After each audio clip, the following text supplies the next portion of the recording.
Alhamdulillahi Rabbil Alamin. Wassalatu wassalamu ala Rasulillahil Karim Nabiyyina Muhammadin wa ala alihi wa sahbihi wa ummatihi ila yaumiddin. Wa ba'du. Faya ahbaballahi wa ahbaba rasulihi sallallahu alaihi wasallam, usi nafsi wa iyyakum bitaqwallahi faqad fazal muttaqun fala tamutunna illa wa antum muslimun. Faqala ta'ala ya ayyuhalladzina amanu taqullaha haqqa tuqatih wa la tamutunna illa wa antum muslimun. Berkah itu ziyadatul khair, bertambah nilai-nilai kebaikan yang mengiringi kesuksesan yang telah diraih. Jadi kalau hanya sekedar sukses, ya semua manusia berpotensi mendapatkan kesuksesan dalam konteks keduniaan, ya baik itu bisa diraih bahkan oleh orang yang belum beriman. Tapi berkah itu belum tentu, kecuali hanya orang-orang yang dikehendaki oleh Allah dan berikhtiar untuk mencapai itu. Kesuksesan yang mendapatkan iringan keberkahan akan melahirkan nilai-nilai kebaikan yang menyertai seluruh yang terlibat dalam apa yang telah diraih itu. Ada kebaikan secara personal, kebaikan dalam lingkungan, kebaikan yang auranya bisa disebarkan dalam kehidupan. Demikian seperti yang digambarkan dalam Al-Quran dan dicontohkan dalam kehidupan Rasulullah SAW. Baik, kita akan coba memulai dari tema yang teman-teman telah sampaikan untuk kita bisa melihat bagaimana paparan dan pedoman hidup yang disampaikan dalam Al-Quran dan Sunnah Rasulullah SAW terkait bangkit dari situasi atau masa yang sulit. Mari kita awali dengan mukaddimah terlebih dahulu tentang konsep kehidupan di antara yang disampaikan dalam pedoman Al-Quran dan Sunnah Rasulullah SAW. Kita mulai dengan Quran surah ke-51 dahulu, Adz-Dzariyat di ayat ke-49. Ini kaidah dasarnya nanti untuk memasuki kepada konsep mengatasi kesulitan dalam kehidupan. Allah menyampaikan, Bismillahirrahmanirrahim, wa min kulli syai'in khalaqna zawjaini la'allakum tadhakkarun. Dan dalam segala hal, kata Allah, kami ciptakan berpasangan supaya engkau sadar bahwa hanya Allah yang tidak punya pasangan, yang dengan itu engkau bisa meminta solusi dalam setiap alur kehidupanmu.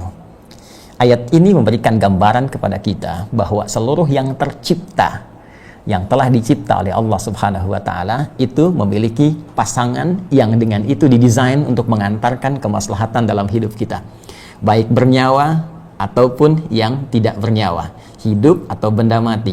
Kita manusia, makhluk bernyawa, laki-laki ada pasangannya perempuan. Quran surah ke-49 ayat 13. Ya ayyuhan nasu, hai seluruh manusia tanpa kecuali, inna khalaqnakum min dzakarin wa untha. Kami ciptakan semua golongan manusia itu berpasangan, ada laki, ada perempuan, dan diatur cara keberpasangannya. Semisal di Quran surah ke-30 Ar-Rum ayat 21. Wa min ayatihi an khalaqalakum min anfusikum azwaja. Demikian binatang. Binatang ada jantan, ada betina. Demikian tumbuhan, ada putik, ada benang sari. Demikian fenomena alam, ada siang, ada malam. Pun demikian dengan sifat. Ya, sifat. Di antara sifat itu ada mudah, ada sulit. Nah, yang paling menarik, segala hal yang berpasangan ini desainnya selalu disampaikan oleh Al-Quran membawa hikmah, yang dengan hikmah itu membimbing kita untuk menggapai maslahat-maslahat hidup yang mendapatkan raihannya ridha Allah Subhanahu wa Ta'ala. Sambil contoh misal sebelum kita masuk ke fase sulit, ya, ketika Allah menampilkan pasangan antara siang dan malam, tidak semudah kemudian sederhana menampilkan ini siang ini malam, tapi diberikan penjelasan.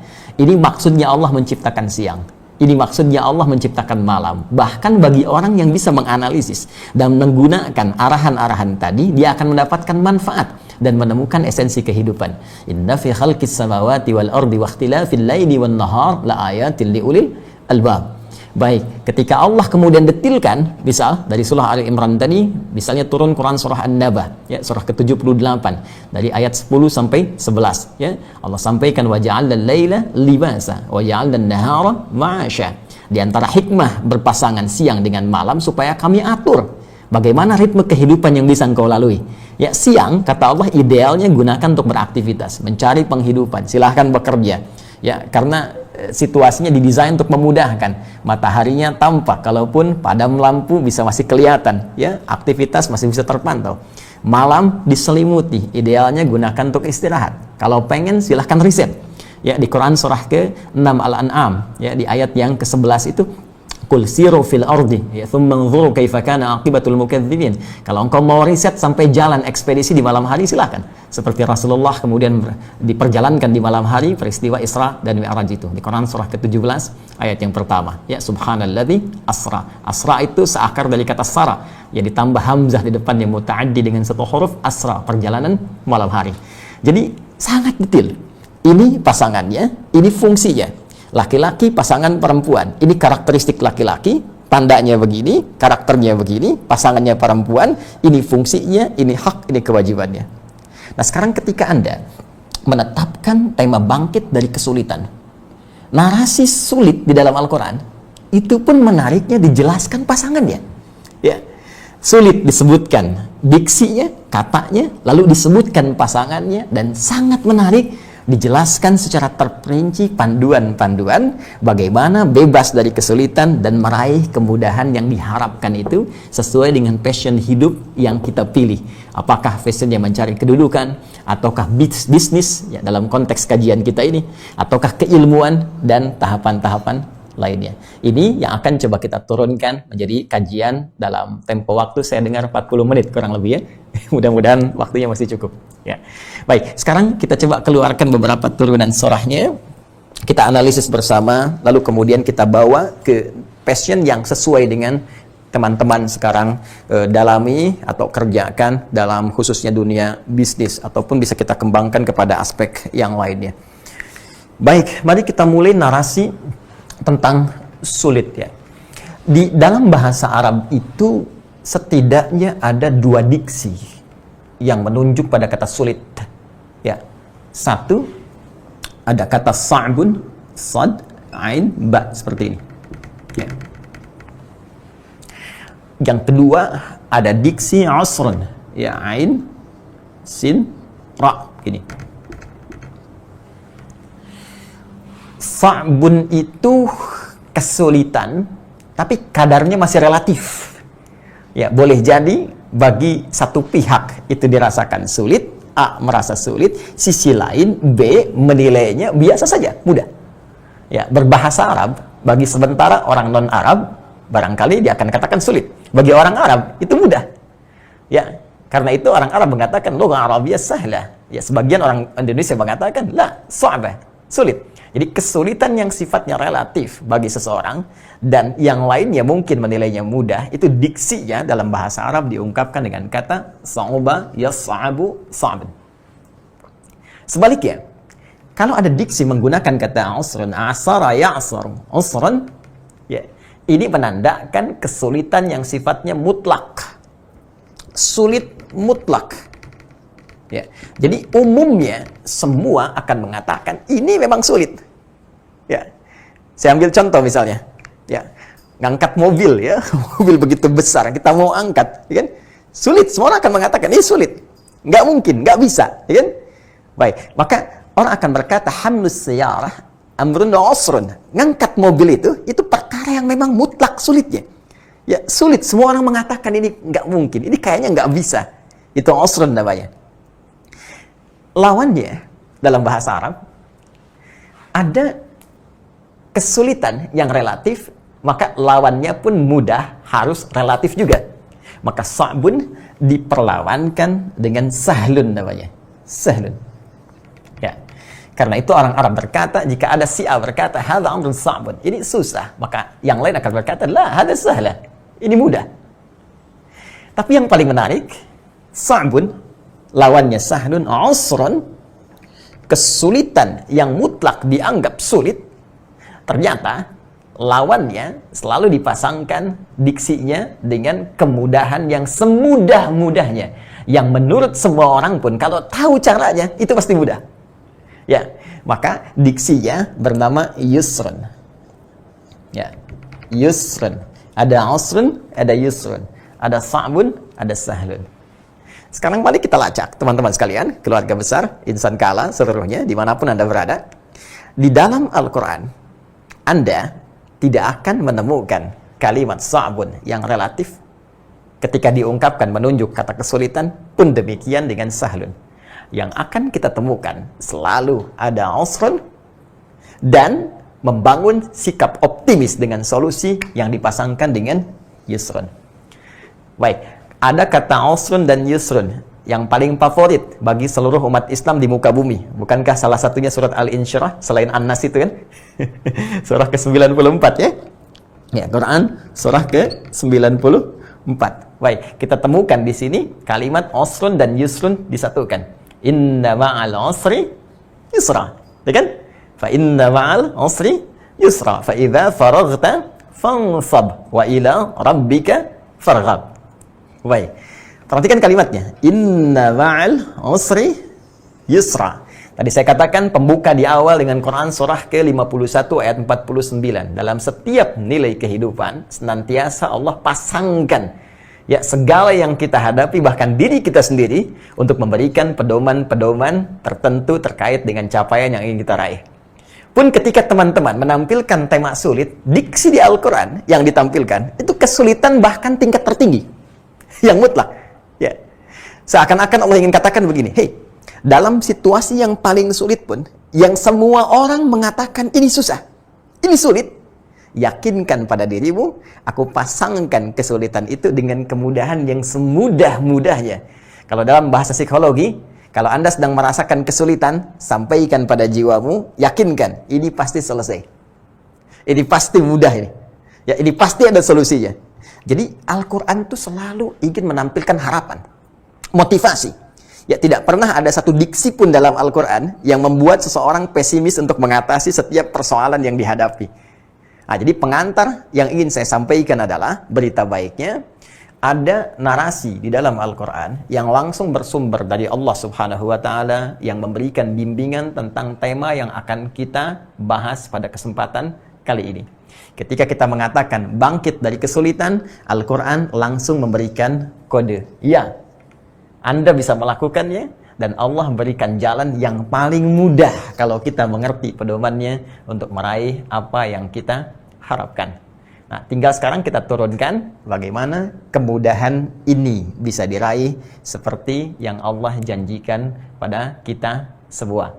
Ya, sebelum ke sana, saya ingin mengambil satu pandangan dulu dalam Al-Quran supaya ini bisa kita bawa dalam kehidupan sehingga menikmati segala hal itu jadi nyaman. Ini ada rumusnya. Sampai-sampai Nabi mengatakan begini, ya ajaban li amril mu'min. Ya, perkara orang beriman itu semua urusannya tuh mengagumkan. Ya, ajaban li amril mu'min. Semua urusan orang beriman tuh begitu mengagumkan. Ya, inna amrahu kullahu khair. Karena semua apa yang dia hadapi, situasi apapun, selalu dipandang dalam persepsi yang terbaik dan semua nilai baik. Ya, fa in asabathu sarra syakar. Wa in asabathu dharra sabar. Yang paling dahsyat, dalam suasana suka pun dia banyak bersyukur, dalam suasana duka pun dia masih banyak bersabar, sehingga semua dilihatnya itu sebagai nilai kebaikan. Nah, ternyata membangun sikap seperti itu ada rumus singkat dan demikian padat yang disampaikan dalam Al-Quran. Itu ada di Quran surah ke-91 Asy-Syams. Ya, Quran surah ke-91. Baik, di ayat yang ke-7 sampai 10. Saya turunkan khususnya ayat 7 sampai 8-nya. Ini inti utamanya. Wa nafsi wa ma sawaha, dan demi jiwa. Ketika sempurna diciptakan sebagai sumber kehidupan manusia. Jadi saat roh masuk ke dalam tubuh, itu diberi nama nafas oleh Allah. Ya, fa idza sawaituhu, ketika diciptakan dengan sempurna berjalan 4 bulan dalam kandungan ibunda, wa nafakhtu fihi min ruhi, ditiupkan roh. Ketika roh masuk itu menjadi nafas. Diserap ke dalam bahasa Indonesia menjadi nafas. Seseorang mulai bisa bernafas ketika rohnya sudah masuk ke dalam dirinya. Fa'alhamaha fujuraha wa taqwaha. Maka kami ilhamkan dalam roh itu, dalam jiwa itu, 2 potensi. Ya, potensi pertama, dan ini berlawanan. ini yang akan kita bawa selamanya dalam kehidupan sampai kita berpulang kepada Allah Subhanahu wa taala. Jadi selain alam yang kita saksikan berpasangan, diri kita berpasangan, dan bawaan sifat-sifat yang mengatur nilai kehidupan pun itu semua akan berpasangan. Nah, ada sifat yang sepakat disebut mulia, baik, disebut dengan takwa. Ya, ini puncak-puncak kebaikan. Jujur, sabar, dermawan, ya kan? Semua yang positif terlihat itu takwa. Ada lawannya, disebut dengan fujur. Nah, ini orang yang cenderung menilai ini sebagai aspek negatif. Ya, padahal petunjuk Al-Qur'annya sifat fujur ini diciptakan untuk menjadi katalis supaya yang baiknya ini muncul. Ya, baik, mari kita lihat. Ketika di sini ada jujur misalnya, di sini ada dusta. Ketika di sini ada sabar, di sini ada marah. Marah diciptakan bukan ingin menjadikan seorang manusia menjadi pemarah, bukan. Tapi asalnya supaya jadi katalis agar sabarnya muncul. Sebab kalau nggak ada marah, mustahil orang bisa menghadirkan sabar. Silahkan pimpinan di kala grup misalnya ya. Ya, begitu tiba-tiba masuk ke kantor, nggak ada angin, nggak ada hujan, pegawainya mengatakan, Pak, sabar ya Pak, sabar. Pimpinan akan berkata, kamu sehat. Ya kan? Baik, jadi mesti ada kan, ada katalisnya. Ya karena itu bahasa Al-Qur'annya qad aflaha man zakkaha. Akan bahagia hidup orang yang bisa belajar menyucikan. Nyuci itu kan bukan membuang bendanya. Membuang kotorannya supaya bersihnya muncul. Ya, mohon izin ini agak dalam sedikit ya. Ada pakaian kotor. Dicuci kan? Maka yang kotornya dibuang, pakaian jadi bersih kembali. Jadi ternyata kotoran itu diciptakan bukan ingin menjadikan baju kotor, tapi supaya bersihnya muncul. Sebab kalau nggak ada yang kotor, maka mustahil mendapatkan bersih. Dari konsepsi ini, kita bawa ke suasana mudah dan sulit. Bila mudah ada di sini, mudah. Dan sulit ada di sini, teman-teman sekalian. Ternyata Al-Quran memberikan gambaran, kesulitan itu diciptakan sesungguhnya bukan ingin menjadikan kehidupan manusia menjadi sulit, bukan. Tapi supaya jadi katalis, supaya yang mudahnya itu muncul. Sebab kalau kita nggak pernah ketemu sulit, kita nggak akan tahu mana itu mudah. Bisa kebayang cara berpikirnya ya? Baik, sekarang dari pernyataan ini, kita tarik ke dalam konsepsi berpikir kita. Jadi ketika Allah menciptakan kesulitan dalam kehidupan ini, sesungguhnya di balik sulit itu ada kemudahan yang ingin dicapai, yang goalnya, sasaran terakhirnya dengan mudah ini, itu dibawa sesuai dengan passion kehidupan kita. Mau dibawa kemana mudah ini? Mau dibawa ke rumah tangga misalnya ya? Baik, kemudahan yang dilahirkan setelah sulitnya hilang dalam dunia rumah tangga disebut sakinah namanya. Tuh, tidak banyak orang tahu ini. Buka Quran surah ke-30 ayat ke-21. Ini yang sering dituliskan di surat undangan dalam pernikahan. Dan uniknya kadang yang undang nggak baca. Wa min ayatihi an khalaqalakum min anfusikum azwaja litaskunu ilaiha. Sakinah. Wa ja'ala bainakum mawaddah wa rahmah. Ya, sakinah, mawaddah, rahmah. Apa itu sakinah? Sakinah itu bukan sekedar tenang. Ya, orang Arab berkata, sakanati syajaratu idza dhahabatir rih. Ya, dahan pohon itu, ranting itu, dia akan tenang setelah angin yang menerpanya itu pergi. Sakanati safinatu idza dhahabatil amwaj. Ya, kapal itu akan terlihat tenang setelah ombak yang menerpanya itu pergi. Ya, begitu ombaknya hilang, tenang dia. Begitu digoyang ombak terasa, ombak hilang, tenang. Jadi ada sakinah, ada tumakninah. Tumakninah, ketenangan yang lahir dari proses ibadah. Ya, karena itu setelah Anda sholat, tenang. Itu tumakninah. Setelah Anda baca Quran, tenang. Itu tumakninah. Karena itu ruku ada tumakninah. Sujud ada tumakninah. Tapi sakinah, ketenangan yang dilahirkan setelah masa sulit itu hilang. Makanya orang-orang yang di rumah tangga, kenapa menggunakan kata sakinah? Ya, ini memberi kesan di rumah tangga, mungkin nanti ada perbedaan pendapat. Mungkin nanti ada kesulitan yang dihadapi, tapi setelah sulit itu muncul tiba-tiba kenyamanan di hati, jadi lebih akrab, lebih nyaman, ya, dan sebagainya. Itu yang disebut dengan sakinah. Ini kesulitan yang kita atasi bila dijadikan katalis untuk meraih kemudahan, tinggal dibawa arahnya kemana. Nah, sekarang pembahasan kita mau diarahkan kemana? Bangkit dari situasi sulit. Nah, kita temukan caranya, arahnya mau kemana? Apakah ke rumah tangga, ke pendidikan, ya kan? Atau ke kedudukan, atau ke harta benda? Nah, saya kira karena konteksnya kita sedang diskusi dalam konteks pekerjaan, maka kita bisa arahkan ya konsepsi ini, bagaimana kita bawa mengatasi kesulitan ini, mendapatkan kemudahan dalam dunia bisnis atau dunia kerja untuk mendapatkan cara kerja yang mudah, cara kerja yang berkah, dan cara kerja yang diberikan bimbingan oleh Allah untuk meraih apa yang didapatkan. Nah, dari sini mari kita turunkan konsepsi bangkit dari sulit yang langsung diarahkan pada kepentingan manajemen bisnis dalam Al-Quran. Mari kita turunkan. Dan mohon izin, ini materi pun pernah saya sampaikan di beberapa perusahaan di Indonesia dan sangat menarik pula. Ya, ada juga yang non-muslim yang belajar kemudian mengamalkan itu semua dan hasilnya cukup luar biasa. Sekarang mari kita sama-sama fokus. Saya diberikan waktu yang sangat terbatas, mudah-mudahan waktunya cukup. Saya mohon izin, saya terlampau cepat menyampaikan?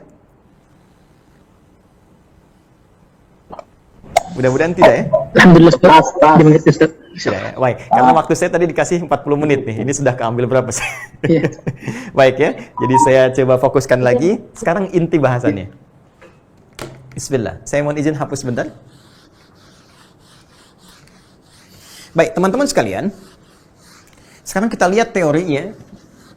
Bagaimana sulit dan mudah menjadi konsepsi dalam Al-Quran yang mengantarkan kita pada kesuksesan. Ya, saya bikin bagan begini dulu. Ini yang kita harapkan, sukses. Ya, orang beriman suksesnya dua, yaitu dunia dan akhirat. Ya, jadi kita diinginkan oleh Allah mendapati sukses di keduanya. Ya, tidak diinginkan orang beriman dunianya nikmat, akhiratnya nestapa. Atau sebaliknya. Ya, akhiratnya bahagia tapi dunianya nestapa. Yang diinginkan oleh Allah dan mengajarkan Allah langsung kepada kita, dunia kita sukses, akhirat pun kita mulia. Ini konsepsinya dibangun di Quran surah kedua ayat 201. Bahkan jadi doa kita. Ya Rabbana atina fid dunya hasanah wa fil akhirati hasanah. Baik. Sekarang dalam hal apa ini? Apa yang menjadikan kita nyaman di dunia dan dengan itu dapat diarahkan kepada kepentingan akhirat. Karena yang kita kaji di sini di keluarga Kala Group ya, Insan Kala, maka kita batasi dalam dunia pekerjaan, dunia bisnis. Di sini ada situasi sulit. Kita ingin bangkit. Menjadikan ini sebagai hal yang dipandang mudah, sehingga dengan itu jadi jembatan menuju kesuksesan. Baik, mari kita turunkan ayatnya pelan-pelan. Kita mulai dengan, kita kaitkan ketiganya secara langsung. Kita mulai dengan Quran, surah kedua, ayat 214. Ya, sudah? Quran surah kedua, ayat 214. Quran surah Al-Baqarah, ayat 214, paling kanan sebelah bawah di mushaf standar. Kita akan kaitkan tentang teori sukses, harus melewati berbagai kesulitan dan dipandang sebagai bagian dari kemudahan. Mari kita lihat ayatnya. Am hasibtum an tadkhulul jannata. Apakah kalian duga akan begitu mudah untuk meraih kesuksesan itu? Jannah asal katanya itu bukan surga. Ingat. Ya. Jannah asal katanya bukan surga. Jannah itu satu puncak kesuksesan yang belum tampak, yang ingin diraih, ingin didapatkan. Ya, dia seakar dengan kata al-jin asalnya. Ya, jadi semua kata yang asalnya dari jim dengan nun itu sesuatu yang tersembunyi. Ya, belum tampak karena itu jin disebut dengan jin karena tak nampak dalam pandangan kita. Nah, jadi kalau jin melakukan penampakan, nah itu jin sedang kurang sehat. sedang kena penyakit itu. Karena jin itu tersembunyi. Ya, manusia tampak. Nah, jadi kalau ada manusia yang senang sembunyi-sembunyi, masuk kantor, ya sembunyi-sembunyi, ke rumah sembunyi-sembunyi, nah itu pasti sedang ada masalah. Ya. Janin, ya kenapa disebut janin? Karena tak tampak, ada di dalam perut ibunda. Jannah, nah, jim, nun, ta, jannah. Kenapa disebut dengan jannah? Karena belum tampak, belum kelihatan. Ya, puncak tertinggi yang kita raih di akhirat, kenapa di surga disebut dengan jannah? Karena sekarang belum tampak, belum kelihatan. Nanti setelah kita beramal, ke akhirat kita dapati itu semua. Nah, dulu orang-orang Arab, saat mereka beraktivitas, ingin meraih sesuatu yang belum tampak sebelumnya. Dulu masih sahra, padang pasir. Ya, jadi jarang terlihat yang bagus, ya, pandangannya nyaman dipandang, enak dirasakan. Kalau unta banyak. Yang kayak punya unta itu udah biasa. Unta merah, unta hitam sudah banyak. Ya, emas, berlian, biasa. Yang tidak banyak orang dapatkan pada saat itu adalah kebun-kebun yang indah. Kebun-kebun yang indah. Di ukuran kesuksesan bagi orang-orang Arab di masa lalu, sampai di era Nabi SAW, itu di antara yang paling hebat itu kalau sudah punya kebun yang indah. Ada anggurnya, banyak kurmanya, ada sungai-sungai di antaranya. Itu yang dibayangkan oleh mereka.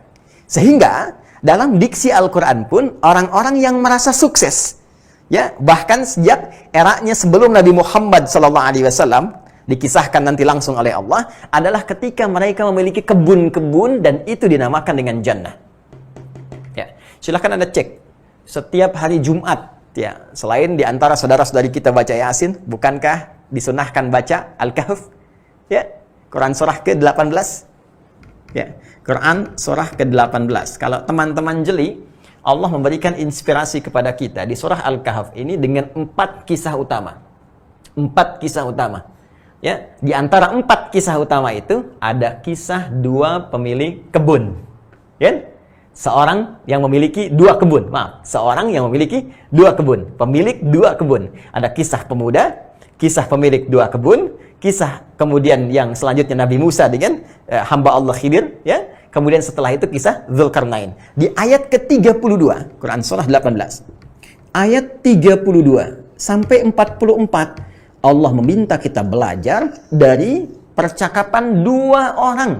Yang seorangnya merasa sukses dengan urusan dunianya. Dia bisa meraih puncak raihan dunia tertinggi, mendapatkan jannah. Jannah yang dimaksud di sini adalah puncak kesuksesan dunianya, yang punya kebun-kebun, harta banyak, mewah dan sebagainya.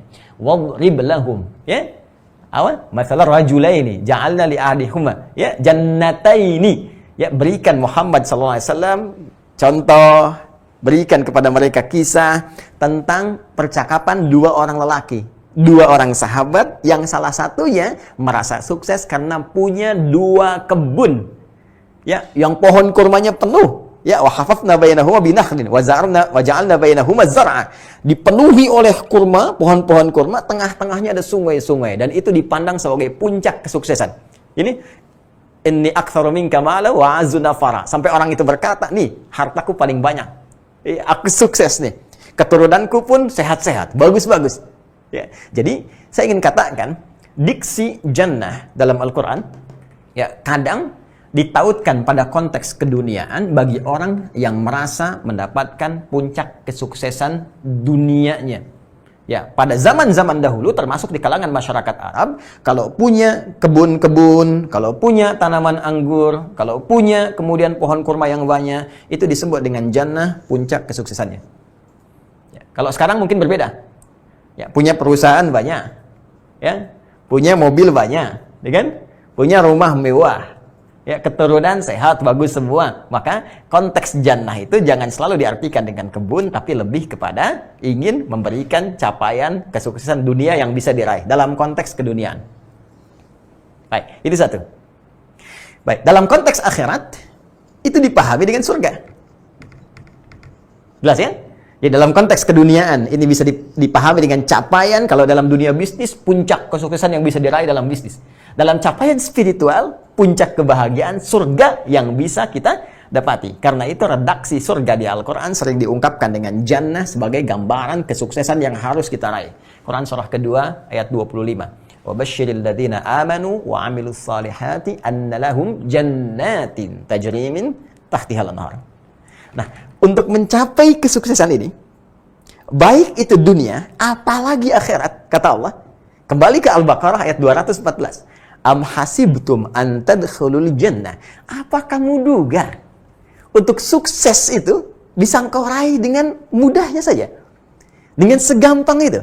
Kamu pengen sukses langsung sukses? Tidak, kata Allah. Ya, walamma ya'tikum mathalul ladzina khalau min qablikum. Sebelum engkau diuji dengan ujian-ujian. Nih, yang selalu kita terjemahkan diksinya dengan kesulitan. Quran memilih redaksi yang lain.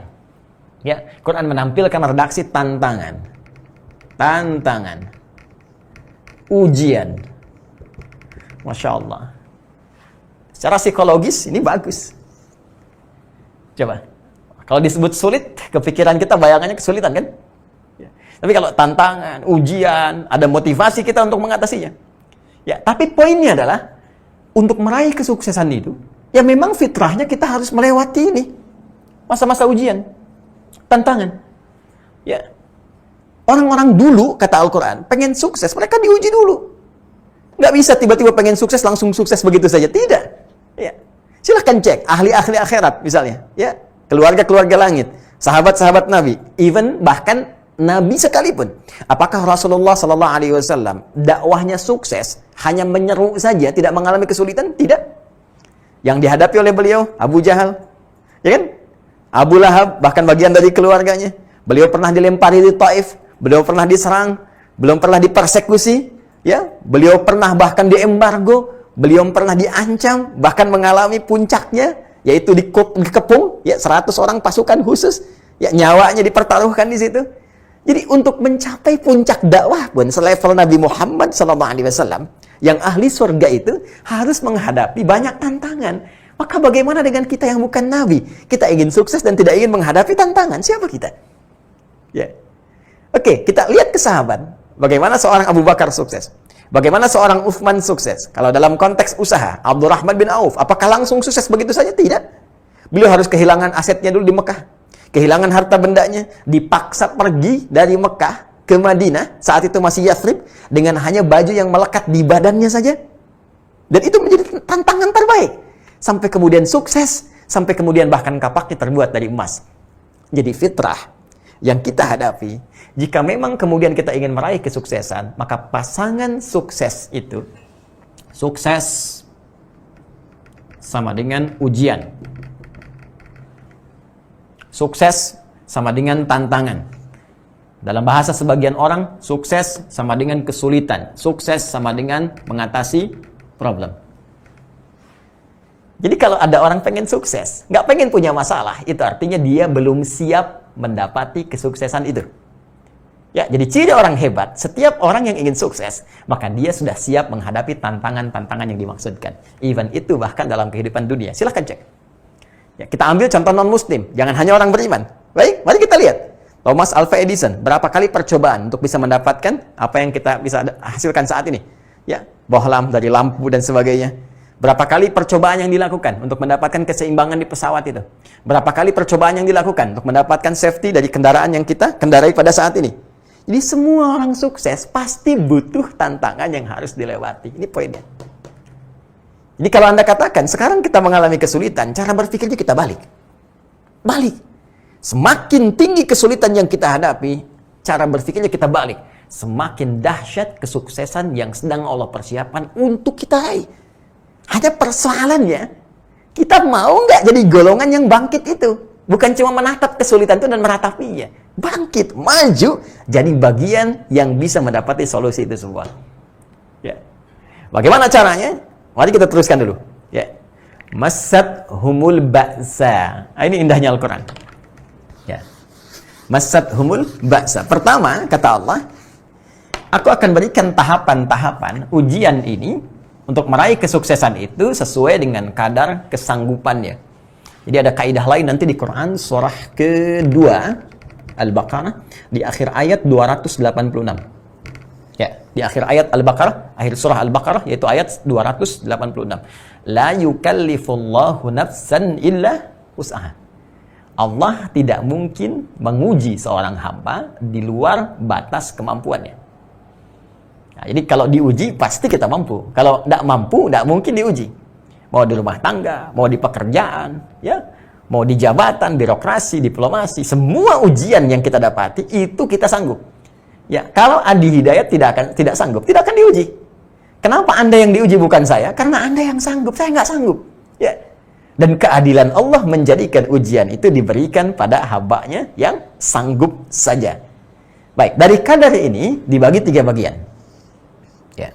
Jadi saya ingin bangun prinsip, ayo tampilkan optimisme. Jadi kalau di kantor, di pekerjaan, di perusahaan, ya saya sedang punya persoalan, punya proyek, ya, ada ujian-ujiannya, ternyata Anda yang mengalami, maka yang pertama kali sampaikan berita gembira pada diri Anda. Saya yang diuji berarti saya sanggup. Bukan orang lain yang diuji dengan ini, tapi saya yang diuji berarti saya sanggup. Tinggal kita turunkan peta-petanya, beginilah keterangan Al-Quran. Masad humul ba'sa. 1, ada ujian yang sifatnya masih ba'sa. Ya. Bentuk jama dari kata ba'sun. Sesuatu yang ringan. Masih ringan. Orang Arab itu, kalau Anda mau ke kantor, terus misalnya gerimis, cuma kecil-kecil gemercik gitu ya. Seorang berkata, nazil matar. Ya, hujannya turun. Dia berkata, la bas. La ba'sa. Gak apa-apa, ini ringan kok.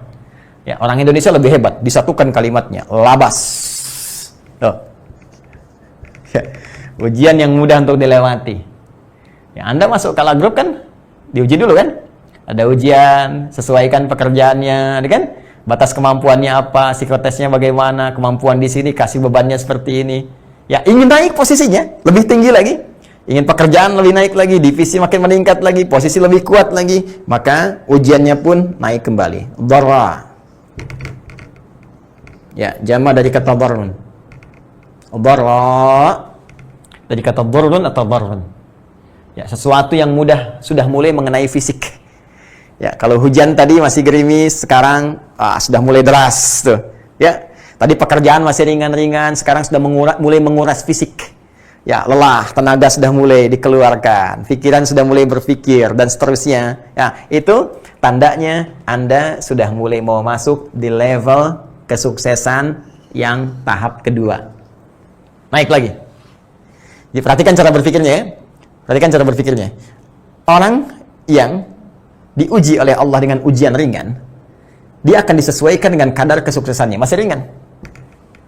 Ya, orang yang cuma omset 1 juta, 2 juta, nggak mungkin kadar kesuksesannya, ya, kadar ujiannya diuji dengan yang 2 miliar, 3 miliar. Pasti akan sesuai. Ya, tantangannya di 1 juta, 2 juta.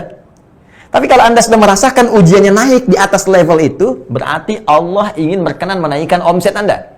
Menaikkan kadar kesuksesan Anda. Ya, menaikkan kadar capaian Anda. Apalagi kalau sudah sampai pada yang ketiga. Ya, wazulzilu. Zulzilu. Dari kata zilzal. Ya, zilzal itu asalnya gempa. Ya, idza zulzilatil ardu zilzalaha. Apabila bumi telah diguncang sekuat-kuatnya, gempa. Ya, maksudnya apa? Ujian yang sudah mulai menggoyang keadaan hati kita. Sudah mulai berpikir nih, bukan cuma fisik saja. Ya, sampai berkata, kapan ini akan berakhir ya Allah? Ya, hatta yaqula rasul walladzina amanu ma'ahu mata nasrullah. Kapan pertolongan Allah ini? Ya Allah, pandemi kapan berakhir ya Allah? Ya Allah, ini omset mulai turun, ini mulai begini, mulai begitu. Hei teman-teman, ada konsep dalam Al-Quran. Ketika Anda diuji dengan tingkat ujian yang sudah tinggi sifatnya sampai ke efek zilzal, sesungguhnya kalau kita pahami dengan cara yang benar, Allah ingin mengantarkan kesuksesan kepada kita, langsung mengangkat kepada level yang lebih tinggi. Ya, minimal di perusahaan itu bisa mengecek siapa orang-orang tangguh, karyawan-karyawan tangguh.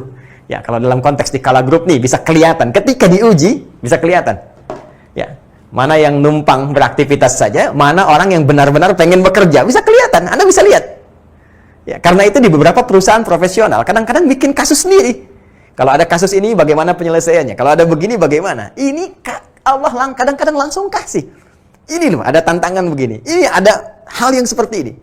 Ya, makanya dalam situasi pandemi, itu Nabi pernah memberikan gambaran. Bagi orang beriman, situasi itu bisa menjadi rahmat. Kalau meninggal dia syahid, kalau hidup ada peluang dari situ untuk berjuang. Di antara perjuangannya ada aspek ekonomi. Ya, saya pernah sampaikan ini waktu Zoom dengan Unhas. Nah, itu yang praktekkan Cina sekarang. Ya, begitu Cina atasi itu semua, ya dia bentuk tim juga, ada tim khusus ya dalam kategori bisnis. Ini sambil berjalan itu punya sudah list ratusan bahkan ribuan ini loh potensi yang bisa dilahirkan dari aspek ekonominya. Dari APD yang dikirim balik ke negara-negara bantuan. Nih, ya ada face shield, ada macam-macam dan sebagainya. Ada kitsnya sekarang. Ada banyak hal. Ya, jadi kalau kita bawa ke suasana ini, apa yang kita lihat semuanya pasti baik. Even itu situasi sulit yang sedang kita alami. Jadi cara berpikirnya saat diuji dengan kesulitan apapun, langsung arahkan ke sini. Kalau ujiannya ringan, Allah ingin berikan hadiah kepada saya. Ujiannya makin naik, menengah, Allah ingin angkat derajat saya. Kalau ujiannya makin tinggi yang membuat kita kadang-kadang bergoyang, kapan ujian ini tiba? Yakinkan pada diri kita pada saat itu, hey, Allah ingin langsung memberikan lompatan pada karir saya untuk mendapatkan posisi yang terbaik. Ini dia. Tinggal pertanyaannya, bagaimana caranya? Kita belum selesai. Bagaimana caranya? Jadi Quran masih ngasih motivasi dulu. Ya, cara bangkit itu, hadirkan cara pandang kita. Oh ini, lihat. Ini kesulitan yang sedang saya alami bukan kesulitan. Tapi sesungguhnya bagian dari hal yang akan mengantarkan saya pada kesuksesan yang saya dambakan. Persoalannya, bagaimana merubah persepsi kita dan mengolah kesulitan tadi menjadi kemudahan untuk mengantarkan pada bagian kesuksesan. Sebelum sampai ke sana, saya sudah dapat memo, sudah 40 menit saya uraikan. Jadi saya bangun kesepakatan dulu, apakah mau saya teruskan kepada bagian terakhir, atau kita kembali kepada konsep yang tadi moderator sampaikan untuk tanya jawab. Mohon izin mendapatkan konfirmasi dulu. Masya Allah, Alhamdulillah Ustaz. Mungkin bisa dilanjut Ustaz. Lanjut ya. Berapa menit Yes, durasinya saya dapat? Sampai besok. 15 menit. 15 menit Ustaz. 15 menit. Karena waktu asar di sini mungkin di waktu Indonesia Barat jam 2 insyaallah. Oke, baik. Waktu asar. Baik, saya coba sesuaikan ya, mudah-mudahan tidak terlampau cepat. Bismillah. Saya hapus dulu sejenak. Teman-teman kembali ke Quran, surah kedua Al-Baqarah, di ayat ke-214. Saya tuliskan di sebelah sini ya. Quran, surah kedua, ayat 214. Di sini gambaran tentang kadar atau tingkat kesulitan atau kadar ujian, tantangan yang harus dihadapi. Dan cara pandangnya, baik itu ringan, sedang, ataupun berat. Kesimpulan yang kita ambil, jangan sekali-kali menjadikan setiap ujian yang kita lalui, baik ringan, sedang, ataupun berat, kita pandang sebagai persoalan yang membebani hidup kita, ataupun pekerjaan kita. Tapi pandang itu, menurut persepsi Al-Quran, sebagai katalis yang bisa mengantarkan kita pada kesuksesan yang ingin kita raih. Sekarang, bagaimana caranya?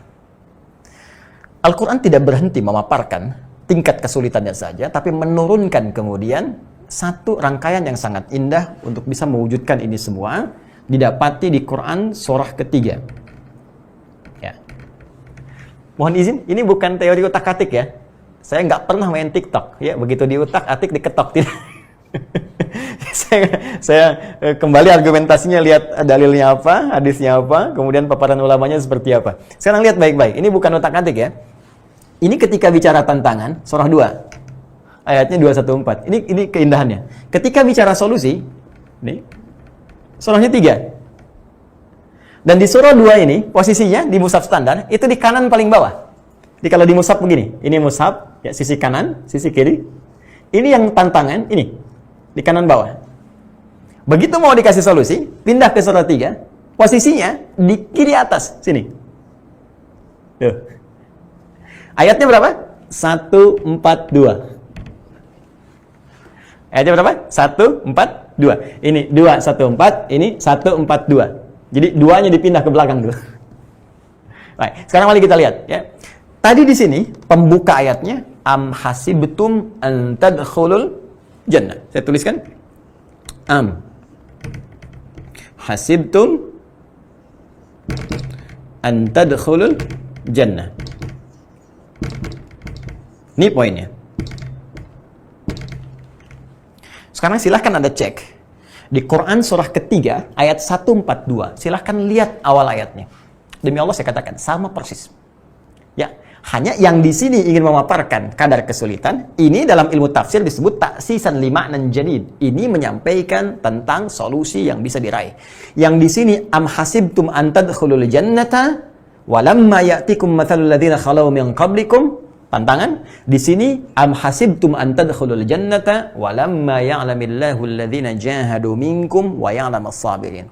Apakah kalian duga kesuksesan yang ingin diraih itu begitu mudah untuk didapatkan dengan membalikkan telapak tangan? Tidak.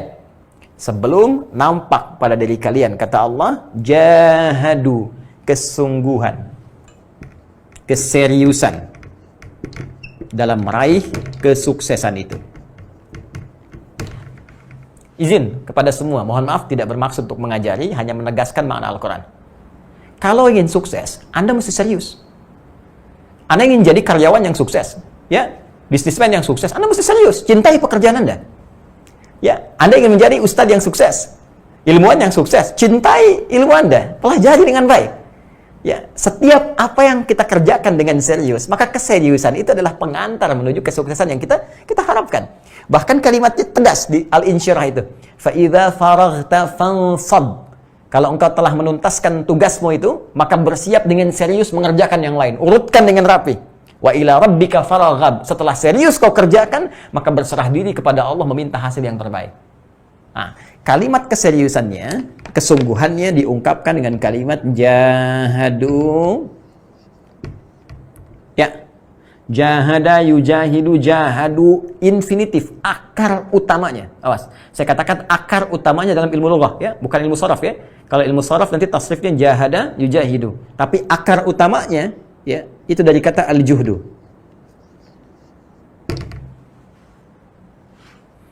Sesuatu yang dikerjakan dengan penuh kesungguhan. Ini akar utamanya. Dari sini, teman-teman sekalian, ini ada 3 derivasi, 3 hibrida. Jadi kalimat ini, punya akar ini, punya 3 makna utama. Ya. Apa itu? 1, dari kata ini bisa terbangun kata ijtihad. Yaitu kesungguhan dalam merencanakan. Ya. Mapping. Menentukan visi. Menentukan rencana-rencana kegiatan yang akan dibangun. Kalau Anda di Kala Group, ya, ada pekerjaan apa yang ingin dibangun, tentukan rencananya dulu, dan Anda lebih tahu tentang ini. Ya, buat visinya seperti apa, bagaimana capaiannya, dipetakan tantangannya. Oh, ini mungkin masalah yang akan kita lalui. Bagaimana cara menghadapinya, timnya siapa, ini pemetaannya sampai ke bawahnya. Ini omset yang mungkin bisa diraih, ini potensi zakatnya, ini infaknya. Kita ambil nilai itu untuk mendapatkan bagian berkah akhiratnya. Misal, itu kesungguhan dalam merencanakan sesuatu, itu ijtihad. Jadi mustahil kita ingin sukses kalau nggak punya rencana. Bahkan dahsyatnya, lihat, nama sholat pertama yang kita kerjakan sholat apa? Subuh kan? Subuh. Ya, silakan. Subuh, zuhur, asar, maghrib, isya. Dan kebanyakan orang hanya mendapatkan nama saja. Padahal semua nama itu punya makna. Apalagi nama dalam ketentuan syariat untuk ibadah. Subuh itu bukan sekedar nama. Dari kata asbah asalnya. Asbah yusbah. Ya, sesuatu yang sudah siap dengan rencana. Ya, jadi kalau orang Arab tanya kaifa asbahtum, bagaimana kabarmu hari ini? Baik, saya sudah siap mengeksekusi ini A, B, dan C dan seterusnya. Quran surah At-Takwir, ya, surah ke-81 di ayat ke-18 itu, was-subhi idza tanaffas. Dan demi, kata Allah, aku bersumpah demi waktu subuh yang saat itu dimulai rencana beraktivitas. Bahkan matahari mulai memancarkan sinarnya, disebut dengan fajar itu kan. Kemudian dedaunan pohon-pohon mulai akan beraktivitas, ya, mengeluarkan oksigen di pagi hari. Malamnya dia kemudian menyerap oksigen lagi, ya. Jadi luar biasa, semua aktivitas dibangun. Seakan-akan Allah memberi kesan, kenapa dinamai waktu subuh, ingin memberikan kesan kepada kita, hey, orang Islam itu, orang beriman itu mesti beda dengan yang lainnya. Orang beriman di mana dia bangun, dia sudah siap dengan rencana yang akan dia kerjakan di hari itu. Makanya Nabi kalau malam itu introspeksi diri. Lihat aktivitas apa yang dikerjakan di hari ini. Kalau ada yang kurang-kurang, istighfar, dicek lagi. Besok mau ngerjakan apa. Demikian kita, teman-teman. Fa idza faraghta fansab. Saya tanya pada Anda sekarang. Mohon izin ya. Anda nanti jam 3 mau kemana? Jam 4 ngerjakan apa? Jam 5 ada di mana? Urusan akhirat. Berapa banyak ayat Quran yang mau dibaca pada hari ini? Berapa banyak infak yang mau dikeluarkan? Nanti malam tahajud mau jam berapa? Bisa jawab. Selama ini kita kerjakan subuh, tapi tidak sedikit di antara kita nggak punya rencana kehidupan yang jelas. Ya ayyuhalladzina amanu, hei orang-orang yang beriman, ittaqullah, tingkatkan takwamu kepada Allah, wal tanzur nafsu ma qaddamat lighad. Bikin rencana, kalau perlu bikin mapping sampai dengan hari kiamat. Anda mau turunkan, mau surga yang mana? Saya surga Firdaus, turunkan kurikulumnya ke bumi. Ini amalan penghuni surga Firdaus. Quran surah ke-23 Al-Mu'minun ayat 1 sampai 9 itu. Penghuni surga Firdaus pasti rajin sholat, rajin zakat, menjaga kehormatan dirinya. Di situ Anda petakan. Bikin kegiatan, jadikan kurikulum hidup. Itulah Muslim, itulah insan beriman. Ya, jadi ini bagian pertama. Kalau kita ingin atasi segala kesulitan, bangkit dari sulit, petakan kesulitan itu. Apa kadarnya? Lalu kita buat rencana-rencana dalam mengatasi itu semua. Lihat potensinya. Kembali ke keluarga Kala misalnya. Ya, KG di sini, Kala Group, teman-teman sekalian, keluarga besar. Cek lagi. Di divisi mana ini? Apa potensi yang kita bisa dapatkan? Petakan dengan baik, itulah ijtihad. Setelah ada petanya, rencananya, eksekusi ini semua. Jangan hanya mudah menjadi konseptor, tapi eksekusi itu untuk bisa kita dapatkan apa yang kita raih. Mengeksekusi semua rencana ini, itu disebut dengan jihad namanya, perjuangan fisik. Nah, sekarang jihad itu diasosiasikan kepada konteks membela diri dalam konteks peperangan saja. Dan dikesankan bahkan ekstrim, padahal jauh dari itu. Jihad bukan nembakin orang.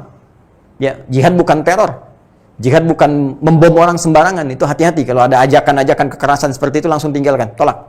Karena jihad pada asalnya adalah pembelaan terhadap jiwa, pembelaan terhadap diri, terhadap agama, ya kan? Terhadap bangsa dengan diniatkan ibadah. Jadi diserang, kita bela. Ya, handphone diambil aja kita bela, masa iman didiamkan? Negara didiamkan? Ya, dulu ketika diserang, Kiai Haji Hashim Asy'ari bikin resolusi jihad. Ya, ada Kiai Haji Nur Ali di Bekasi, ada ulama-ulama kita kumpul, bikin resolusi jihad. Kenapa? Pembelaan. Di jihad bukan sembarangan, perjuangan melalui tindakan, perjuangan melalui fisik. Ya, jadi kalau kita ingin gunakan konteks ini dalam konteks kegiatan berusaha, berbisnis, maka jihad bisa diartikan adalah perjuangan atau eksekusi secara fisik tentang rencana-rencana yang telah kita siapkan. Time schedule-nya ada, job desk-nya seperti apa, job description-nya bagaimana, lalu eksekusi semuanya itu, dan terakhir, mohon izin dengan cepat, ada perjuangan melawan gejolak emosi yang disebut dengan mujahadah. Nah, ini dia. Jangan dikira pekerjaan itu sederhana yang kita lakukan. Teorinya sederhana, tapi ketika kita jalani, kadang-kadang ada semangat, ada malas, ya kan? Kadang-kadang setan datang dengan was-was, ada iri hati, kecemburuan satu dengan yang lainnya. Maka perjuangan mengatasi itu semua supaya baik lagi, niatnya lurus, keseriusannya terbangun, itu disebut dengan mujahadah. Perjuangan dalam mengendalikan gejolak jiwa atau aspek emosional. Tiga makna ini, ijtihad, jihad, mujahadah, dirangkum dengan satu kata saja dalam diksi Al-Quran, jahadu. Walamma ya'lamillahu alladhina jahadu minkum. Jadi kalau kita ingin bangkit dari kesulitan, kata Al-Quran, petakan kesulitan itu. Bikin rencana yang jelas. Mau kemana arahnya? Lihat passionmu di mana, lihat bakatmu. Ya. Kemudian setelah itu, eksekusi semua konsep itu. Tentu hati-hati, di perjalanan pasti ada gejolak-gejolak. Kadang-kadang mau ke masjid, udah semangat, hujan besar, turun lagi. Hei, katanya semangat mau ke masjid. Cari dong perangkatnya, ambil payung, kenakan apapun. Yang penting target kamu tercapai. Ya, dunia ataupun akhirat kita. Yang terakhir, wa ya'lamas sabirin, dan lakukan semua ini dengan sabar. Ya, sabar bukan diam, sabar bukan menunggu. Ya, kalau menunggu saja tidak akan pernah terjadi pernikahan. Yang laki-laki menunggu, perempuan menunggu. Harus ada yang bergerak. Ya, sabar adalah merespon segala hal dengan mengikuti segala ketentuan Allah Subhanahu wa Ta'ala. Ketika Allah katakan sabar, bagaimana konsepsinya dalam berusaha? Kamu berikhtiar saja. Fa idza faragta fansab. Kembali. Wa ila rabbika farghab. Kemudian setelah itu serahkan semua hasilnya kepada Allah Subhanahu wa Ta'ala, dan turunlah kemudian dari situ teori rizki untuk menenangkan kepada kita. Karena jangan-jangan yang Allah inginkan aspek yang lain. Ada yang baru berusaha, langsung datang hasil keduniaan. Ada yang oleh Allah ditahan dulu. Bukan untuk menahan rizkinya, tapi untuk mengoleksi aspek yang lain. Seperti doanya diperbanyak, tahajudnya banyak. Sehingga setelah kita siap dengan bekal akhiratnya, dunia diberikan, dunia selamat, akhirat pun selamat. Kadang-kadang konsepsinya demikian. Nah, jadi secara singkat dan cepat, saya ingin tegaskan bahwa bangkit dari situasi sulit, itu adalah satu hal yang niscaya, bahkan mutlak, yang diperintahkan oleh Al-Quran. Tidak pernah Allah menciptakan kesulitan untuk membuat kehidupan kita sulit, susah, larut dalam kegelisahan. Tapi Allah jadikan kesulitan itu sebagai katalis untuk bisa menghadirkan segala kemudahan dan kesuksesan yang kita harapkan. Caranya, persepsikan semua kesulitan itu sebagai tantangan. Petakan, baik dari yang ringan, menengah, ataupun berat. Setelah itu, bikin visi, ya, bikin rencana untuk mengatasi itu semua. Kemudian eksekusi dengan perjuangan fisik kita, dan bangun kekompakan dengan mujahadah, serta isi semua dengan kesabaran. Bila itu telah terjadi, maka akan ada satu kelapangan dalam jiwa yang dengan itu bisa mengangkat derajat kita di hadapan Allah. Kelapangan yang menjadikan kita merasa nyaman dan terangkat derajat, dalam bahasa Arab disebut dengan syarah. Kalau sudah meresap pada jiwa kita disebut dengan insyirah, maka muncullah surah Al-Insyirah. Alam nashrah laka sadrak. Bukankah aku sudah pernah lapangkan keadaan jiwamu sehingga menghadapi apapun sekarang kamu mudah. Nabi Muhammad SAW dilapangkan oleh Allah jiwanya sehingga dilempar dengan batu ringan, dilempar dengan kata-kata ringan, dilempar dengan apapun tawakal. Orang-orang yang sudah kuat mentalnya, terbangun dengan baik di perusahaan manapun, terutama di keluarga besar, Kala Group. Kalau Anda sudah mendapatkan insyirah ini, Anda nggak akan pernah punya diksi sulit. Semua yang terjadi akan Anda pandang dengan penuh kelapangan, kenyamanan, seperti tantangan yang biasa kita hadapi. Ya, alam nashrah laka sadrak. Ya, wa wada'na anka wizrak alladhi anqadha dhahrak. Kata Allah, kalau kamu sedang merasakan sulit, bayangkan kesulitan yang dulu yang pernah engkau selesaikan. Kalau yang dulu pernah selesai, maka yang sekarang pun akan tuntas. Kalau itu bisa engkau lakukan, wa rafa'na laka dzikrak, maka Allah akan angkat, ya, namamu, angkat derajatmu, angkat semua aktivitasmu dengan keberkahan dalam naungan ridha Allah Subhanahu wa ta'ala, sampai ke ujung ayatnya. Inna ma'al usri yusra. Ingat, di setiap ada kesulitan pasti ada solusi yang paling mudah. Belum yakin? Fa inna ma'al usri yusra. Hei, saya tegaskan lagi, kata Allah, setiap ada kesulitan itu jalan menuju kemudahan. Quran surah kedua di penghujung ayat 185. Yuridullahu bikumul yusra wa la yuridu bikumul usra.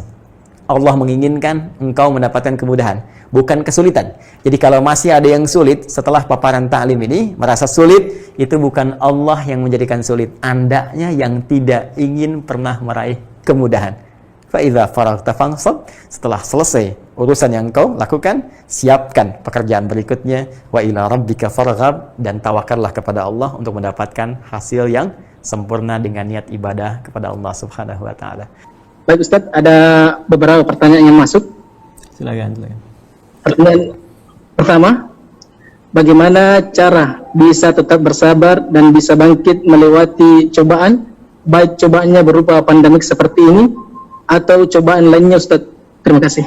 Mungkin bisa dijawab langsung, Ustadz, insyaallah. Baik. Bagaimana caranya bisa bersabar? Ya bersabar. Kemudian yang kedua, dalam situasi apa? Petakan dulu situasinya. Apa yang Anda maksudkan? Karena Islam itu satu-satunya, ya saya bisa katakan, satu-satunya din, agama di muka bumi yang menampilkan pedoman bagi seluruh kehidupan kita.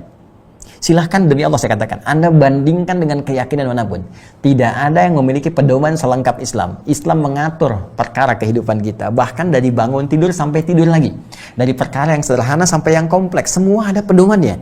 Silahkan cek, bangun tidur kita punya pedomannya, bahkan ada doanya. Doa itu pedomannya, ya bukan sekedar dibaca secara formal. Mau makan ada doanya, ke toilet ada aturannya, ke masjid ada aturannya. Jadi yang ringan pun ada, apalagi yang kompleks. Sekarang yang mau Anda tanyakan spesifiknya apa? Misal, saya mau katakan kesulitan di bidang pandemi sekarang ini. Anda petakan dulu. Apa yang sedang Anda kerjakan sekarang? Ya, ambil hadis-hadis Nabi SAW. Ada kitab bagus judulnya, namanya Al-Fathur Rabbani, ya, Fitartib Musnad Imam Ahmad bin Hanbal Asy-Syaibani. Di halaman 202 ada pedoman judulnya tentang Kitabul Waba wa Ta'un.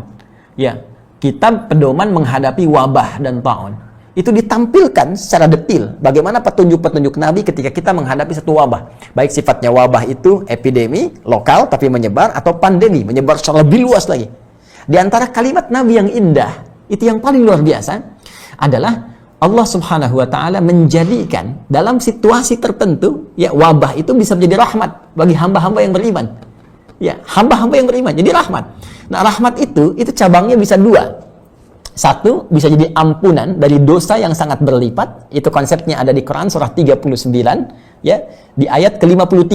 Qul ya ibadiyalladzina asrafu ala anfusihim la taqnatu min rahmatillah. Katakan Muhammad SAW pada hamba-hambaku yang sudah banyak bergelimang dosanya. Ya, israf itu yang sudah nggak terhitung lah. Selalu ada peluang untuk mendapatkan rahmat Allah sehingga diampuni dosamu. Jangan putus asa. Tobat kau diampuni.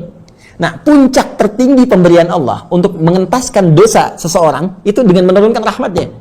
Ya, dan di pandemi, situasi wabah yang sangat menyebar itu, rahmat Allah begitu besar. Sampai saking besarnya, orang-orang yang berjuang di lingkungan pandemi itu, kalau dia terkena dalam konteks ini COVID misalnya, dia terkena ke situ, kata Nabi, dia bersabar, ya, wa muhtasiban, annama asabahu, dan dia bersabar dan menghitung bahwa apa yang telah menimpanya, maka tabalahu illa min indillah, tidak ditetapkan kecuali Allah berkehendak kepadanya, maka diberikanlah padanya pahala semisal syahid.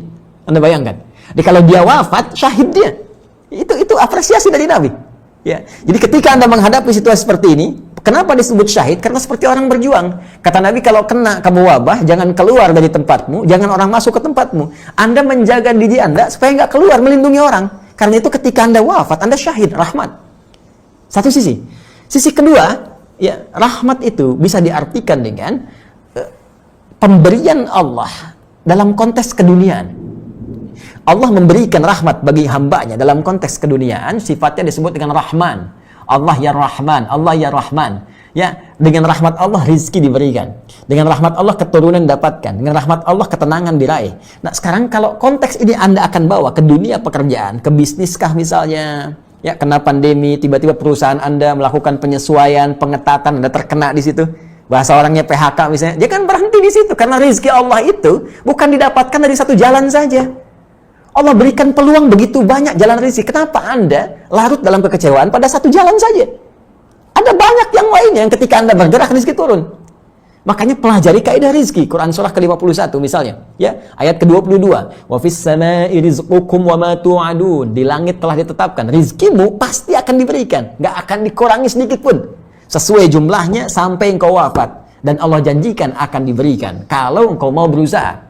Maka cara usahanya, Quran surah kedua ayat 168. Ya ayyuhan nasu kulu mimma fil ardi halalan thayyibah. Hai semua manusia, kamu usaha supaya kamu setidaknya bisa makan, bisa dapat rezeki, bisa dapat kenyamanan, ya. Di rumah, beli kendaraan, beli macam-macam. Kamu beraktivitas. Di mana ya Allah? Mimma fil ardi, di setiap tempat yang bisa kamu jangkau. Anda di Makassar sekarang, ya, nggak dapat di situ, geser sedikit ke Goa, geser sedikit ke Wajo, nggak dapat di situ, pergi ke Jawa, cari bekal, atau ke Sumatera. Ya, selalu terbuka pintu itu. Jangan karena satu tempat kemudian Anda dapat penyesuaian, lantas Anda menyimpulkan, rezeki saya selesai di sini. Rezeki saya selesai di sini. Tidak. Pintunya begitu terbuka ketika Anda berusaha kreatif, lihat bakat Anda, kecenderungannya di mana, bawa itu semua, maka orang datang dengan peluit pun di pengkolan jalan, dia bisa mendapatkan rezeki yang bisa dia bawa pulang cukup untuk sepekan dia makan. Maka bagaimana dengan Anda yang telah mendapatkan pendidikan? Jadi, sekali lagi, bersabar adalah mengembalikan solusi kepada Allah, berikhtiar yang diiringi dengan tawakal yang paripurna. Cara ikhtiarnya, lihat kesulitan apa yang tengah Anda hadapi. Di bidang apa? Rumah tangga kah? Pekerjaan kah? Kehidupan sosial kah? Keluarkan teorinya, pelajari tingkat kesulitannya, pelajari solusi dalam Al-Quran dan Hadis, runtutannya amalkan. Setelah itu, tawakal kepada Allah dan lihat bagaimana hasilnya. Apakah hanya dengan sedekah saja segala kesulitan kita akan sedikit berkurang? Syukran. Baik, afwan. Semoga Allah rahmati dan menghilangkan segala kesulitan yang kita alami. Tidak.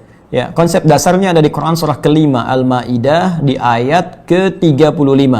Ya, Quran surah kelima Al-Maidah di ayat ke-35, di paling kanan sebelah bawah di mushaf standar. Allah berfirman, perhatikan kalimatnya, ya ayyuhalladzina amanu taqullaha wabtaghu ilaihil wasilah. Hai orang-orang yang menyatakan diri beriman kepada Allah, tingkatkan takwamu kepada Allah. Dengan meningkatkan takwa itu, jadikan wasilah untuk mengentaskan persoalan hidupmu dan meraih apa yang kamu harapkan. Jadi, wasilah atau media untuk mengentaskan persoalan kehidupan, itu caranya meningkatkan takwa. Karena itu penegasannya disebutkan di Quran surah ke-65, teman-teman sekalian, di akhir ayat yang kedua, di awal ayat yang ketiga. Wa may yattaqillaha yaj'al lahu makhraja. Siapa yang mampu meningkatkan takwanya kepada Allah, maka Allah akan berkenan memberikan jalan keluar, solusi, mengentaskan kesulitannya. Wa yarzuqhu min haitsu la yahtasib, bahkan memberikan rezeki dari sisi yang tidak dia duga. Bahkan seterusnya, yaj'allahu min amri yusra, menjadikan hidupnya menjadi lebih mudah, nyaman, hilang sulitnya. Yusra lawannya usra. Ketika yusra muncul, usranya hilang, ya kan? Nah, jadi cara kita mengentaskan kesulitan itu dengan meningkatkan takwa. Takwa, cara meningkatkannya banyak amalannya. Ya, kita ambil misalnya kaidah takwa. Takwa itu setidaknya ada 115 kali paparan dalam Al-Quran. Di antara yang pertama, memaparkan sifat orang takwa di Al-Baqarah di ayat kedua sampai 5. Dzalikal kitabu la raiba fihi hudal lil muttaqin. Semua isi Al-Qur'an jangan pernah diragukan, menjadi petunjuk bagi orang takwa. Siapa orang takwa? Apa amalannya? Ayat 3. Alladzina yu'minuna bil ghaib, yaitu orang yang sering mengupdate imannya, diupgrade. Dia tingkatkan terus. Bagaimana caranya? Wa yuqimunas shalah. Dia tingkatkan sholatnya. Jadi ternyata sholat bagian dari amalan takwa. Takwa bisa mengentaskan persoalan. Jadi sholat itu wasilah terbaik tanpa biaya yang bisa menghilangkan kesulitan kita. Karena itu panggilan pertama sholat, panggilan mengentaskan kesulitan. Buka Quran surah kedua ayat ke-45. Ya, wasta'inu bis sabri was shalah. Kalau engkau punya persoalan, maka terima dulu dengan sabar masalah itu, karena yang lain pun punya masalah. Kamu akan sukses. Setelah itu was shalah, minta solusinya lewat sholat. Karena itu dalam semua bacaan sholat isinya doa semua. Bahkan boleh kita meminta dalam sujud. Ya, walau dalam sholat fardu saya memilih tidak dilafadzkan, dalam hati kita minta. Ya, iman kita dipertaruhkan. Al-Baqarah ayat 153, ya, ayat 153. Ya ayyuhalladzina amanu ista'inu bis-sabri was-shalah. Hei, kalau kamu nggak yakin iman kamu di mana, kata Allah. Hei orang beriman, terima persoalan dengan sabar, minta solusi lewat salat. Karena itu kita minta, iyyaka na'budu wa iyyaka nasta'in. Ya Allah, aku sekarang ibadah salat, aku sekarang punya masalah. Aku minta solusi ya Allah. Maka lihat hadis qudsi jawabannya. Hadza baini wa baina 'abdi wa li 'abdi masal. Kata Allah, ini perjanjian antara aku dengan hambaku. Kalau hambaku benar salatnya, aku tuntaskan, aku berikan semua permohonannya. Satu salat. Dan salatnya bentuknya jama' di situ, teman-teman sekalian. Ya, bentuk mufrad yang bermakna jama'. Wa yuqimunas shalah. Alif lam shad lam wawu ta marbutah. Ya. Ya, kalau bentuknya jama' dalam konteks luas artinya bukan fardu saja. Mulai tahajudnya kerjakan. Konsisten tahajud, teman-teman. Itu Allah berjanji dengan Anda menunaikan tahajud diberikan 4 hal. Salah satunya dientaskan dari segala kesulitan. Ya, Quran surah ke-17 ayat 79 sampai 81. Wa minal laili fatahajjad bihi nafilatan laka, ya, asa ayyab'atsaka rabbuka maqama mahmuda. Allah angkat nanti karir Anda. Ya, wa rabbi adkhilni mudkhala sidqin, dibimbing mengawali pekerjaan. Wa akhrijni mukhrajas sidqin, dibimbing mengentaskan kesulitan. Wa ja'alni min ladunka sultanan nasira, dilindungi kalau ada orang yang ingin sengaja menjahili Anda dalam pekerjaan. Ya, di salat. Wa mimma razaqnahum yunfiqun, infak. Karena itu tadi ada redaksi. Ya, infak, bersedekah dalam konteks dengan harta bisa mengentaskan kesulitan. Bisa. Ada teorinya itu. Ya, bahkan ada keterangan-keterangan yang disampaikan dari ulama bersanad kepada Rasulullah sallallahu alaihi wasallam. Walladzina yu'minuna bima unzila ilaik, interaksi dengan Al-Qur'an. Al-Quran membuka semua hal kesulitan. Kalau Anda sedang gelisah, punya masalah, alih-alih bikin status ya di media sosial, ambil wudhu, buka mushaf, baca. Itu saat baca minimal Allah tanamkan ketenangan dalam jiwa. Sehingga dengan tenang itu kesulitan mudah untuk dientaskan. Ya, itu diantara beberapa hal yang bisa kita lakukan secara singkat dan padat karena keterbatasan waktu. Jadi bisa dengan sholat, ya, bisa dengan infak, sedekah kalau ada harta, bisa juga dengan Al-Quran, menghafal Al-Quran, memahami, membaca, diikhtiarkan untuk mendapatkan solusi dari Allah Subhanahu Wa Taala. Demikian segala dalil yang tertuang dalam Al-Quran dari hal pokok yang Anda tanyakan. Semoga dengan itu Allah memudahkan kita untuk mengamalkannya. Itu intinya. Wallahu taala a'lam bishawab. Itu saya kira yang bisa saya sampaikan dalam tempo waktu yang Anda berikan. Semoga ada manfaat yang didapatkan. Dan selanjutnya, jika masih ada waktu tersisa, kita bisa diskusikan atas apa yang teman-teman ingin sampaikan. Subhanakallahumma bihamdika asyhadu an la ilaha illa anta astaghfiruka wa atubu ilaik. Assalamualaikum warahmatullahi wabarakatuh.